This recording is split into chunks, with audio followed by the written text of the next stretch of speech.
Kepala Staf Kepresidenan Dudung Abdurrahman sebut banyak celah korupsi di program MBG. Presiden Prabowo Subianto telah meminta KSP untuk mengecek celah korupsi tersebut. Apa saja celah korupsi di program MBG dan bagaimana KSP akan mengusutnya? Kita langsung bersama pelaksana tugas Deputi 3 Badan Komunikasi Republik Indonesia, Kurnia Ramadana, dan peneliti ICW Wana Alamsyah. Selamat malam Mas Kurnia, selamat malam Mas Alamsyah. Selamat malam Mbak, Assalamualaikum. Waalaikumsalam warahmatullahi wabarakatuh. Saya ke Mas Kurnia dulu kalau begitu. Mas, Presiden kan meminta KSP memeriksa celah korupsi program MBG. Apakah ini artinya Presiden sudah tahu ada dugaan korupsi? Iya, ini sebenarnya sebagai bentuk dari keseriusan Presiden dalam konteks mengawasi berjalannya program-program strategis Presiden. Salah satunya adalah makan bergizi gratis. Sebab program ini mempunyai banyak sekali dampak, baik dari aspek ekonomi, kesehatan, peningkatan lapangan kerja, dan lain sebagainya. Oleh sebab itu, program ini dengan anggaran yang cukup besar harus dipastikan alokasinya itu berjalan secara benar. Maka dari itu, Presiden meminta Kepala Staf Kepresidenan, Jenderal Purnawirawan Dudung, itu mengecek bagaimana sebenarnya proses berjalannya makan bergizi gratis ini. Ini juga sebagai bentuk perlindungan masyarakat, anak-anak sebagai penerima manfaat MBG dari praktik-praktik korupsi itu sendiri. Tentu dalam hal ini Presiden membuka ruang kepada seluruh masyarakat untuk memberikan masukan, bahkan kalau terkait dengan pengecekan adanya pelanggaran hukum, tentu Presiden membuka akses kepada aparat penegak hukum untuk turut memastikan program ini berjalan sebagaimana. Mas Kurnia, tapi pertanyaan begini, sudah MBG sudah berjalan sekitar 1,5 tahun, bukan? Lalu kenapa kira-kira sekarang ini Presiden akhirnya mempertegas untuk melakukan pemeriksaan? Jangan-jangan ada celah korupsi? Apakah memang ada temuan tertentu? Sebenarnya ini merupakan hal yang biasa dilakukan oleh Presiden. Presiden juga mengecek program-program yang lain, tidak hanya makan bergizi gratis, untuk dilihat evaluasinya seperti apa. Namun sebagaimana tadi dalam VT Kompas TV juga disampaikan oleh KSP bahwa ada potensi terjadinya tindak pidana korupsi. Sebagaimana tadi disampaikan jual beli titik dan lain sebagainya, itu yang nanti akan didalami lebih lanjut oleh KSP dan juga pihak-pihak lain yang dianggap relevan untuk menindaklanjuti arahan Presiden tersebut. Ya, nanti saya lanjutkan lagi ke Anda. Saya ke Mas Alamsyah. ICW saya lihat beberapa kali melakukan rilis begitu terkait dengan dugaan-dugaan korupsi di MBG. Apa saja temuan dari ICW selama ini dari tahun 2025 hingga tahun 2026? Ya, terima kasih banyak Mbak. Paling tidak ada 3 temuan besar yang kami. Pertama, dengan politik patronase di dalam konteks pengelolaan MBG ini. Di beberapa bulan yang lalu kami merilis satu kajian bagaimana kemudian pengelolaan MBG ini itu ternyata diisi atau dinikmati itu oleh beberapa kalangan pejabat publik. Paling tidak misalkan catatan kami ada politik, ada aktor politik, ada penegak hukum, kepolisian, kejaksaan, dan juga militer begitu. Itu yang pertama. Lalu kemudian dalam konteks pembangunan SPPG, kami melihat bahwa ada beberapa ada dugaan markup atau ketidaksesuaian harga di dalam proses pembangunan SPPG. Berdasarkan hasil catatan kami, paling tidak rentang harga pembangunannya itu sekitar 600 juta sampai 2 miliar begitu. Nah, ini yang menjadi titik persoalan. Dan terakhir adalah terkait dengan pengadaan barang dan jasa. Hari ini kami melaporkan kasus dugaan korupsi pengadaan jasa sertifikasi halal yang dilakukan oleh ke Komisi Pemberantasan Korupsi. Mengapa? Karena kita telah melihat cukup jelas bagaimana kemudian kemarahan publik atas amburadulnya, ugal-ugalannya tata kelola MBG yang dilakukan oleh pemerintah. Dan sayangnya dan mirisnya adalah Prabowo baru merespon itu baru-baru ini saja begitu. Padahal kritik tersebut itu sudah disampaikan sejak lama.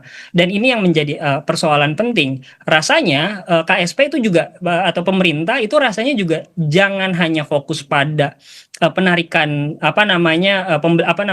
jatah uang untuk pembangunan SPPG saja. Kalau seandainya Prabowo konsisten dengan omongannya pada tahun 2024 misalkan mengenai koncoisme dan lain sebagainya, itu yang harus diselesaikan terlebih dahulu. Banyak sejumlah aktor politik, pejabat publik Oke. yang kami itu juga memiliki keterkaitan dengan MBG ini. Jadi menurut Anda sikap Presiden saat ini terlambat untuk melakukan penelusuran terkait dengan penggunaan dana MBG dan programnya? Bagi saya sangat terlambat begitu, Sangat karena terlambat. kritik sudah selesai ketika proses di awalnya itu bermasalah begitu, Mbak. Oke, Mas Kurnia, silahkan dijawab. Ini Presiden, Istana, pemerintah terlalu lambat untuk melakukan ataupun mengusut dugaan korupsi di MBG. Jawaban Anda? Ya, setidaknya sudah lebih dari 1.500 SPPG yang disuspend karena melakukan pelanggaran oleh Badan Gizi Nasional. Tentu itu sebagai bentuk koreksi dari internal pemerintah terhadap penyelenggara MBG ini yang dianggap tidak patuh terhadap peraturan perundang-undangan. Itu satu hal. Kemudian poin kedua, apa yang disampaikan oleh Mas Wana tadi, ada sejumlah temuan, itulah yang nanti akan coba diverifikasi lebih lanjut oleh KSP, apakah di sana ada pelanggaran hukum terkhusus tindak pidana korupsi atau tidak. Apalagi tadi disampaikan sudah beberapa laporan masuk ke aparat penegak hukum dan Presiden sebenarnya sangat terbuka, justru berterima kasih kepada masyarakat yang memberikan kritik, masukan, bahkan ingin memastikan program MBG ini berjalan dan tidak ada nuansa praktik korupsi di sana. Mas Kurnia, kalau saya potong, maaf, kritikan terhadap program MBG ini sudah lama didengungkan, ICW sudah berkali-kali mengeluarkan rilis terkait dugaan. Tapi pertanyaannya adalah tadi disampaikan oleh Mas Alamsyah bahwa pemerintah dianggap terlalu terlambat untuk merespons sejumlah kritikan terhadap MBG. Anda tidak mengaminkan hal itu? Tadi di awal sebenarnya saya sampaikan bahwa sampai di bulan April ini sudah lebih dari 1.500 SPPG yang disuspend. Suspend itu kan artinya internal pemerintah mengakui adanya problematika di dalam penyelenggaraan makan bergizi gratis. Maka dari itu sanksi dijatuhkan. Untuk memastikan program MBG ini berjalan sebagaimana mestinya, dari aspek tindak pidana korupsi, Presiden hari ini sudah memerintahkan kepada KSP untuk menelusuri lebih lanjut. Apalagi yang saya tahu sudah ada kajian dari Kedeputian Pencegahan Komisi Pemberantasan Korupsi terhadap aspek-aspek yang harus diperbaiki dalam penyelenggaraan MBG. Jadi sebenarnya pertanyaan tadi sudah saya jawab di bagian awal. Oke, baik, saya ke Mas Alamsyah. Yang diperintahkan oleh Presiden adalah KSP. Menurut Anda sudah tepat atau harusnya ada pihak lain yang bertanggung jawab dengan penyelenggaraan MBG?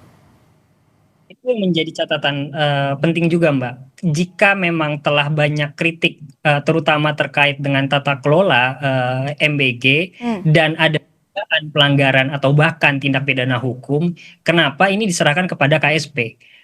Kalau seandainya kita melihat misalkan ketika ada upaya atau dugaan tindak pidana yang dilakukan begitu oleh BGN, rasanya ini bukan ranahnya KSP saja, bukan ranah KSP begitu, melainkan ini ranahnya penegak hukum. Dan seharusnya adalah Presiden memerintahkan kepada penegak hukum untuk melakukan, pertama misalkan dalam konteks KPK memiliki Deputi Monitoring dan Pencegahan.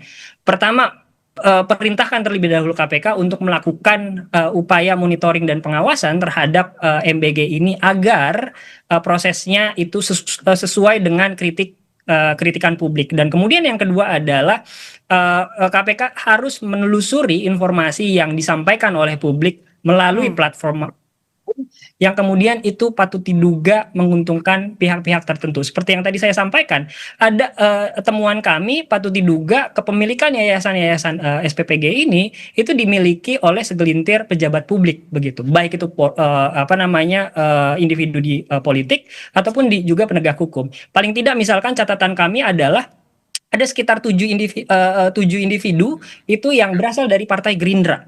Pertanyaannya adalah apakah Presiden juga ingin jika konsisten begitu ya, apakah Presiden juga harus melakukan upaya untuk memberikan peringatan kepada kadernya sendiri begitu.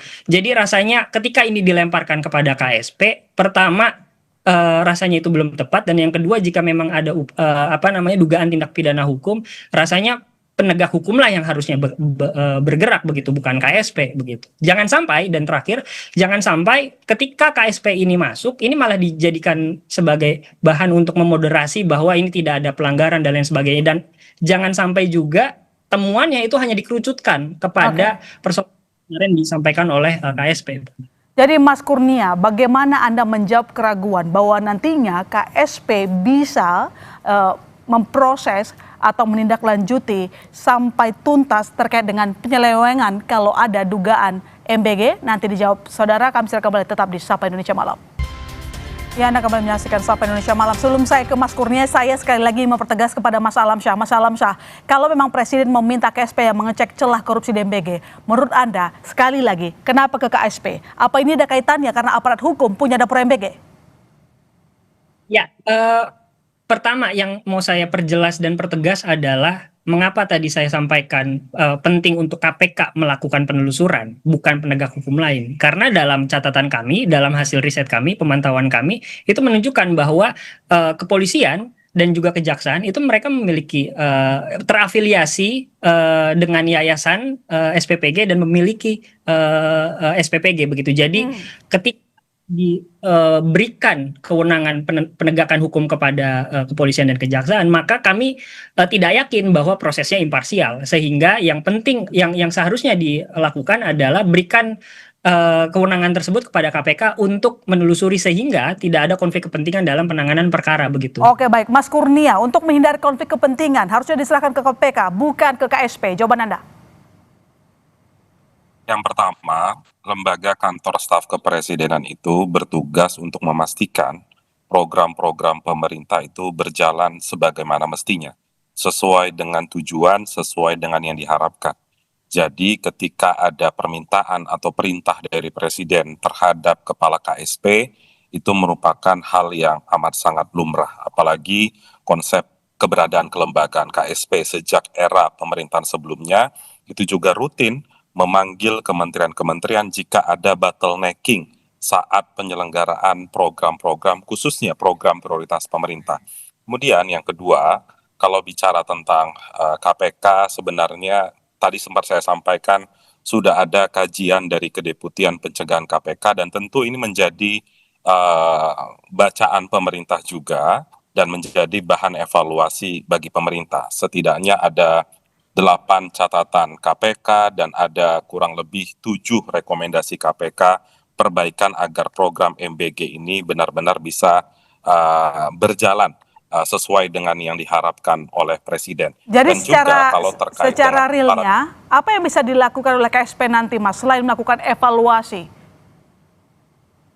Ya, ini kan ada 2 hal ya. Yang pertama, untuk mengecek apakah penyelenggaraan secara administrasi itu telah berjalan baik atau tidak. Ketika itu ada hambatan atau bottlenecking di sana, maka KSP bisa memanggil pihak-pihak tertentu dan dilihat apa kekurangannya dan harus bisa diselesaikan. Kemudian yang kedua, ketika ada praktik korupsi, tentu berdasarkan hukum bukan KSP wilayahnya. Karena memang KSP tidak bisa melakukan penyidikan terhadap praktik korupsi. Dan itu dibuka lebar-lebar kepada aparat penegak hukum untuk bisa turut menindaklanjuti arahan Presiden dan mengecek apakah ada pelanggaran hukum. Dan kalau ada pelanggaran hukum tentu ya silahkan saja untuk mengusut hal tersebut. Tidak ada juga larangan dari Presiden untuk mengekang program-program pemerintah agar tidak diusut oleh penegak hukum. Nah, tapi Justru itu Mas, tadi kan Anda sendiri yang mengatakan bahwa KPK punya temuan ada 8 butir tuh Mas.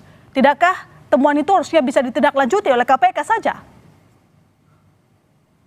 Temuan itu bisa ditindaklanjuti oleh KPK kalau dibaca temuan itu terlebih dahulu. Temuan itu ada yang bersifat administratif, dibutuhkan pengawasan administratif dari pemerintah.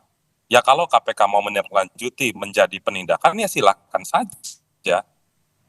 Pemerintah kan tidak pernah mengatakan program MBG tidak boleh diusut oleh aparat penegak hukum.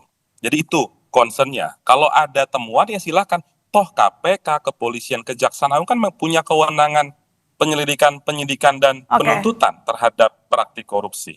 Demikian. Baik, Mas Alamsyah, kita tahu KPK sudah punya temuan bukan? Tapi tampaknya hanya memberikan pengumuman temuan itu, ada dugaan pelanggaran, tapi tidak ada tindak lanjut yang lebih luas lagi. Menurut Anda kenapa? Mas Alamsyah? Ya, pertama kalau bicara tentang temuan, misalkan salah satu temuannya adalah berkaitan dengan regulasi Ya, yang tidak regulasi memadai. pelaksanaan MBG belum memadai katanya. Yes, benar. Nah, yang menjadi titik persoalan adalah kapan Prabowo menyampaikan secara tegas ke Dadan untuk memperbaiki kepala kepala BGN begitu untuk memperbaiki atau memperkuat regulasi yang dimiliki dalam konteks pengelolaan MBG begitu. Nah, sebab kalau seandainya kita bicara tentang penguatan regulasi, pertanyaan mendasarnya adalah ketika regulasi banyak yang bolong dan kemudian banyak siswa keracunan, lalu kemudian banyaknya markup dan lain sebagainya. Apakah tidak lebih bijak MBG ini dihentikan untuk sementara waktu sambil menunggu evaluasi berjalan secara holistik? Itu yang menjadi pertanyaan besar. Jangan sampai kemudian, oke, banyak sekali rekomendasi, temuannya sudah banyak, tapi hanya menguap begitu saja, tanpa adanya aksi yang konkret begitu. Pertanyaan sederhananya ketika KPK mengeluarkan rekomendasi tersebut, apakah BGN atau pemerintah secara umum memiliki roadmap untuk memperbaiki temuan KPK tersebut? Kalau seandainya tidak, maka rasanya bagi kami temuan KPK itu hanya dijadikan sebagai alasan temuan KPK itu rasanya sulit untuk dijadikan sebagai sesuatu yang konkret ketika memang tidak ada rencana dari pemerintah untuk memperbaiki bahkan sampai kapan catatan yang KPK sampaikan ini akan diperbaiki begitu. Ya. Ini penting untuk dijawab oleh pemerintah, terutama kepastian. Roadmap untuk mengetahui kasus ini lebih jauh begitu maksudnya dugaan korupsi MBG, Mas Kurnia yang ditanyakan oleh Mas Alamsyah. Jawaban pemerintah seperti apa? Jangan sampai cuma menguap saja katanya. Ya, sederhananya begini. Ketika ada banyak SPPG yang disuspend, bukankah itu sebagai bentuk aspirasi masyarakat yang ditindaklanjuti oleh Mas, pemerintah? terkait dengan suspend itu Kan itu. apakah termasuk juga konsen Presiden terkait dengan SPPG disuspend lalu kemudian dikatakan oleh Kepala BGN tetap mendapat insentif? Itu kali ya dimaksud ya? Enggak, bukan seperti itu. Akan tapi saya mau sampaikan begini. Ada banyak aspirasi yang masuk kepada pemerintah terkait dengan penyelenggaraan MBG. Tidak hanya KPK, tapi masyarakat juga sering memberikan masukan. Misalnya memberikan masukan terkait makanan yang keliru ketika disampaikan kepada penerima manfaat. Maka dari itu, aspirasi-aspirasi masyarakat itu ditangkap oleh BGN dan menjatuhkan sanksi administratif terhadap SPPG tersebut. Itu namanya sanksi administratif. Ketika ada sanksi penegakan hukum, pemerintah terbuka. Jadi silahkan saja ditindaklanjuti, misalnya dari temuan pencegahan KPK naik ke penindakan. Kalau ada masyarakat yang melaporkan tindak pidana korupsi terhadap penyelenggara negara yang melakukan kegiatan distribusi MBG, ya silakan saja. Itu tidak pernah menjadi permasalahan bagi pemerintah. Justru pemerintah mendukung hal tersebut. Oke, Mas Kurnia, jawab pertanyaan saya dengan singkat dan jelas, Mas. Apakah memang ketika Presiden akhirnya menginstruksikan untuk melihat celah-celah korupsi di MBG, ini berkaitan dengan akumulasi sejumlah masalah di program MBG, mulai dari kasus keracunan, kemudian sejumlah anggaran yang diberikan untuk hal-hal yang tidak berkaitan dengan MBG, katakanlah misalnya kaos kaki, kemudian jasa IO dan segala macam. Kemudian ini juga kita lihat kemarin Pak Dudung sendiri mengatakan mungkin ada kecurigaan ketika SPPG disuspend tapi tetap diberikan insentif oleh Kepala BGN. Iya, mungkin ini bukan akumulasi, tapi secara berkala memang dilakukan oleh Presiden melalui beberapa jajaran pemerintahannya. Jadi ada banyak, kami memahami sepenuhnya, ada banyak kritik terhadap program penyelenggaraan MBG, namun kritik-kritik itu kami berusaha untuk bisa maksimalkan, untuk bisa menyerap aspirasi itu dengan mengeluarkan perbaikan-perbaikan ke depan. Singkat saja Mas Alamsyah, terakhir, jadi menurut Anda bagaimana pemerintah memastikan, membuktikan bahwa mereka sangat concern dan akan menindaklanjuti segala temuan-temuan seperti temuan KPK? Oke, basis pertama adalah temuan dari KPK. Yang harus dilakukan oleh pemerintah adalah memastikan bahwa ada penyusunan untuk memperbaiki tata kelola MBG bukan hanya dari aspek kelembagaannya saja, pengadaan dan lain sebagainya, tapi juga dari aspek kesehatan, terutama dalam aspek gizi begitu ya. Itu yang pertama. Lalu kemudian yang kedua, pemerintah juga perlu untuk memastikan kapan roadmap tersebut itu selesai. Dan yang ketiga adalah mekanisme pengawasan di daerah pun ini juga cenderung tidak ada begitu, sehingga pengawasan sentral dari pusat itu mengakibatkan banyak sekali keluhan-keluhan yang ada di daerah itu tidak terserap ke pusat. Dan yang terakhir adalah sejumlah kritik yang ada di media sosial yang disampaikan oleh publik, itu pun kita juga tidak boleh menutup mata ada upaya pembungkaman yang dilakukan oleh para pihak begitu. Dan ini yang penting, dan rasanya pemerintah sampai saat ini tidak mau mendengar atau tidak ingin melihat fakta yang terjadi di lapangan. Baik, kita tunggu nanti bagaimana perkembangan pendidikan ataupun melihat program MBG ini untuk kebaikan bersama ya. Terima kasih Mas Kurnia, terima kasih Mas Alamsyah telah bergabung di Sapa Indonesia Malam. Sehat-sehat selalu ya.